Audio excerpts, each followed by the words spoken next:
बिस्मिल्लाहिर्रहमानिर्रहीम अस्सलाम वालेकुम रहमतुल्लाहि व बरकातुहू। उम्मीद है कि सब ठीक ठाक होंगे। मैं भी यहाँ पे अल्लाह का शुक्र है ठीक ठाक हूँ। तो आज का व्लॉग का करते हैं आगाज़।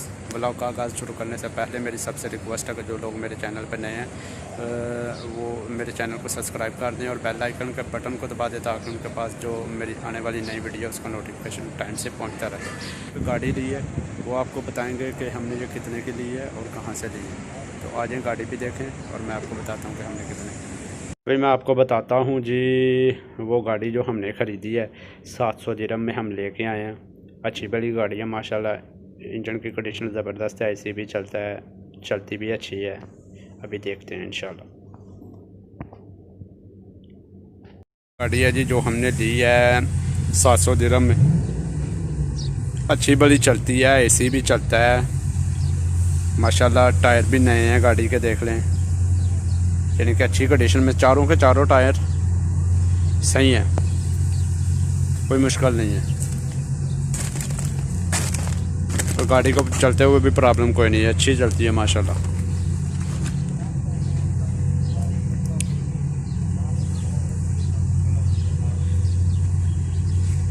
अंदर की कंडीशन भी आपको दिखाते हैं कैसी है।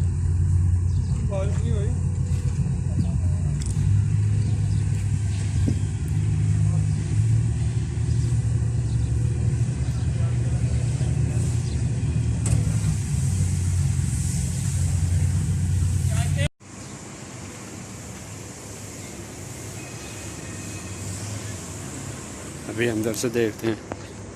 बिस्मिल्लाहिर्रहमानिर्रहीम। ये कंडीशन है जी अंदर से। स्टार्ट भी करते हैं। बिस्मिल्लाहिर्रहमानिर्रहीम।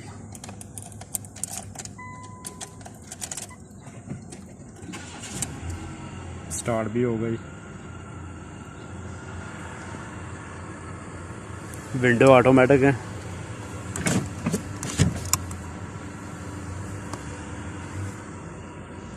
एसी भी चलेगा।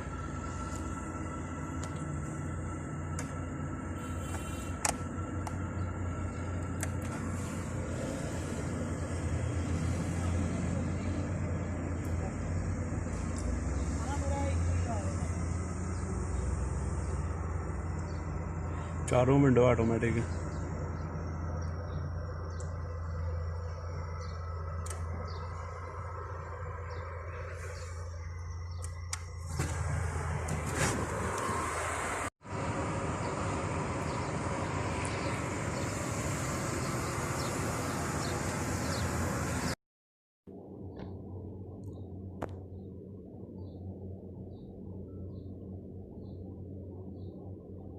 सफाई होने वाली है, बस अभी इसको वॉश कराएंगे इंशाल्लाह उधर से। और सबसे बड़ी बात है कि गेयर भी ऑटोमेटिक है।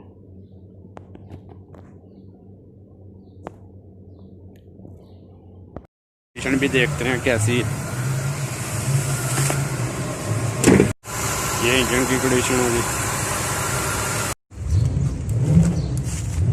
ये बैटरी है।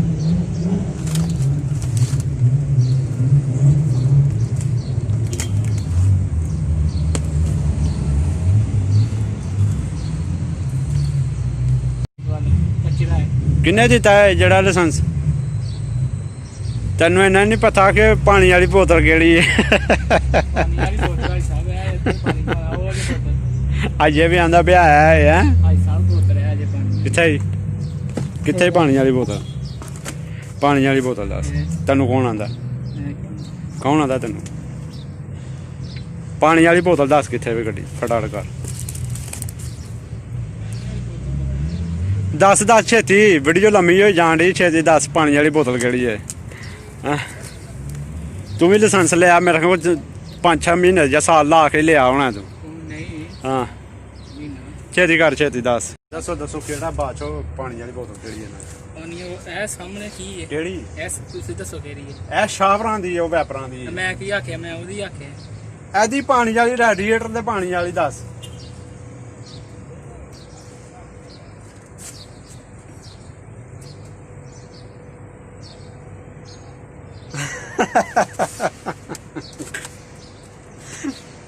ਨਹੀਂ ਫਿਰ ਵੀ ਕਿੰਨਾ ਚਿਰ ਲਾ ਕੇ ਲਾਇਸੈਂਸ ਲੈ, ਝੂਠ ਨਾ ਬੋਲੀ। ਇੱਥੇ ਸੁਣਿਆ ਵਾਵਾ ਚਿਰ ਲਾਉਂਦੇ ਨੇ, ਇੱਕ ਸਾਲ ਤੋਂ ਪਹਿਲੇ ਦਿੰਦੇ ਨਹੀਂ ਹੁੰਦੇ। ਜਿੰਜ ਢੱਕਣ ਪੁੱਟਣੇ ਨਹੀਂ ਹੁੰਦੇ, ਲਾਣੇ ਵੀ ਹੈ ਨਹੀਂ। ਉਹਦੇ ਚ ਤੇਲ ਹੁੰਦਾ, ਆਇਲ ਹੁੰਦਾ ਉਹਦੇ ਚ। ਹੈ ਹੀ ਨਹੀਂ। ਤੂੰ ਉਹਨੂੰ ਛੱਡ, ਤੂੰ ਪਾਣੀ ਵਾਲੀ ਬੋਤਲ ਤੈਨੂੰ ਕਿਹਾ ਦੱਸ। ਅੱਛਾ ਜੀ, ਕਹਿਣ ਡਿਆ ਸੀ ਇਹ ਪਾਣੀ ਵਾਲੀ ਬੋਤਲ ਹੈ। ਸਦਕੇ ਦੇ ਤੂੰ ਯਾਰ। ਤੇ ਜੇ ਵਾਕਈ ਤੈਨੂੰ ਛੁੱਟਾ ਉਤਰ ਕੇ ਪੁੱਛ ਲੈਂਦਾ ਵੀ ਇਹ ਕੀ ਤੇ ਫੇਰ ਸੁਣਾ ਸਾਦ ਰੈਡੀਏਟਰ ਦੱਸ, ਜਨਰੇਟਰ ਕਿਹੜਾ ਗੱਡੀ ਦਾ? ਆਈ ਜਲਦੀ ਚਲਾ। ਮੈਨੂੰ ਗਰਮੀ ਲੱਗੀ ਉਹ ਨਾ ਬਾਅਦ ਓਏ 에ਅਰ ਕਲੀਨਰ ਕਿਹੜੇ ਥਾਂ ਤੇ ਵੀ ਉਹ ਹੀ ਦੱਸ ਜਾ। ਆਈ ਜਰਾ ਆਇਆ ਪਾਣੀ ਪੀ ਗਿਆ। ਤੇ ਉਹਨੂੰ ਪੁੱਛਣਾ ਪਿਆ ਮੈਂ ਕਿਹੜਾ ਕਿੱਥੇ ਪਾਣੀ ਪੈਂਦਾ, ਉਹਨੂੰ ਕੋਈ ਪਤਾ ਨਹੀਂ। ਲਾਇਸੈਂਸ ਲਿਆ ਤੇ ਮੇਰੇ ਕੋਲ ਲਾਇਸੈਂਸ ਤੇ ਦੁਬਈ ਦੇ ਵਿੱਚ ਲੱਭਦਾ ਵੀ ਐਡਾ ਸੌਖਾ ਨਹੀਂ। 6-7 ਮਹੀਨੇ ਸਾਲ, ਕਈਆਂ ਨੂੰ ਜ਼ਿਆਦਾ ਚਿਰ ਵੀ ਲੱਗ ਜਾਂਦਾ ਹੈ। ਤੇ ਕਾਰ ਦਾ ਲਾਇਸੈਂਸ ਲਿਆ, ਕੋਈ ਪਤਾ ਨਹੀਂ ਕਿ ਗੱਡੀ ਦਾ ਰੈਡੀਏਟਰ ਕਿੱਧਰ ਹੈ, ਬੈਟਰੀ ਕਿੱਧਰ ਹੈ, ਕੀ ਹੈ, ਕੋਈ ਸ਼ਾਇਦ ਕਿਸੇ ਸ਼ਾਇਦ ਇਲਮ ਨਹੀਂ। ਤੁਹਾਡੇ ਸਾਹਮਣੇ ਉਹਨੂੰ ਪੁੱਛਿਆ, ਬਾਕੀ ਹੁਣ ਨੱਸ ਗਿਆ, ਕਹਿੰਦੇ ਸਵਾਲ ਜਵਾਬ ਕਰਨੇ ਨੇ ਤੇ ਮੈਂ ਹੁਣ ਚੱਲਾਂ। ਆ ਗਿਆ ਤੇ ਹੁਣ ਭਾਈ ਦੇ ਨਾਲ ਮਸ਼ਵਰਾ ਕਰਨੇ ਆ, ਪੁੱਛਣੇ ਆ ਕਿੰਨੇ ਦੀ ਲਈ ਨੇ ਗੱਡੀ, ਕਿਹਦੇ ਕੋਲੋਂ ਆਉਂਦੀ ਨੇ, ਕੀ ਇੱਕ ਮਿੰਟ। ਆਓ ਜੀ ਸਰ ਜੀ, ਬਾਹਰ ਆਓ ਭਾਈ ਜਾਨ ਜਰਾ। ਵਾਲੇਕੁਮ ਸਲਾਮ, ਕੀ ਹਾਲ ਹੈ? ਠੀਕ ਠਾਕ ਹੋ? ਅੱਲਾ ਦਾ ਸ਼ੁਕਰ ਹੈ। ਤੇ ਬਾਦਸ਼ਾਹ ਉਹ ਗੱਡੀ ਪਿਆ ਬਹਾਨਾ ਜਿਹੜੀ ਹਾਂ ਦੀ, ਤੇ ਕਿੰਨੇ ਦੀ ਲਈ ਜੇ? ਇਹ ਜਨਾਬ ਆਂਦੀ ਹੈ 700 ਰੁਪਏ ਦੀ। 700 ਦੀ? ਹਾਂ। ਅੱਛਾ। ਟਾਇਰ ਚਵੇ ਨਵੇਂ ਜੇ, ਤੇ ਮੈਂ ਟਾਇਰਾਂ ਦੇ ਪੈਸੇ ਦੇ ਕੇ ਗੱਡੀ ਲੈਣ। ਮਤਲਬ ਟਾਇਰ ਕਿੰਨੇ ਦਾ ਇੱਕ?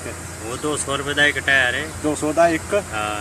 ਤੇ ਇਹ 4 ਟਾਇਰ 800 ਦੇ ਵਿੱਚ 700 ਦੀ। ਉਹ ਵੀ ਉਹਨੇ ਭੱਲੀਆਂ ਲਾਇਆ ਟਾਇਰਾਂ ਚ, ਏਸੀ ਵੀ ਚੱਲਦਾ ਹਰ ਸ਼ਾਇਦ ਗੱਡੀ ਚ ਜ਼ਬਰਦਸਤ। ਇੰਜਣ ਵੀ ਜ਼ਬਰਦਸਤ ਹੈ, ਗੇਅਰ ਵੀ ਜ਼ਬਰਦਸਤ ਹੈ। ਇਹ ਚੀਜ਼ਾਂ ਸਾਡੇ ਮੁਲਕ ਚ ਕਿਉਂ ਨਹੀਂ ਹੁੰਦੀਆਂ?